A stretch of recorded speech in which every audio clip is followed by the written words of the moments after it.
Essa aí, a coisa que nós temos conta com acaba de vamos dizer, tourism recovery plan, que nós põe que naturalmente nós antecipar dia que nós não vai abrir back, então se estava da parte segura e maneira para mira também seguro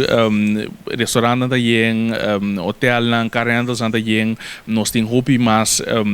vamos dizer se boa que aerolínea não que bem de interesse também para bem boneiro, então nós estamos mirando seguro que o tourism recovery plan também está tra hobby bom, aí era nós anunciar também que o Air Belgium também começa a bula para Bonaire, então se também começa em outubro com dois voos para Simão, então aqui também algo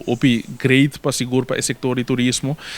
de qual nos meta ao final da esse local que nós que puxa para também, para ao final o salário não do setor de turismo por subir, então se está nos meta e seguro para mirando staff não que nos apone dentro turismo recovery plan para nos logra para nos pone turismo back a um certo nível e hasta nos passando o nível não de prometo o Covid mês. Então, nós estamos vendo o bom riba terreno e ao final sim, esse é o qual que nós está ponendo pressão riba de agora que está, que nós que para o salário não também dentro do setor de turismo também seguir crescer com ele. E nós temos o impacto de local que está o preço que está subi todo caminho mundialmente por diferentes aspectos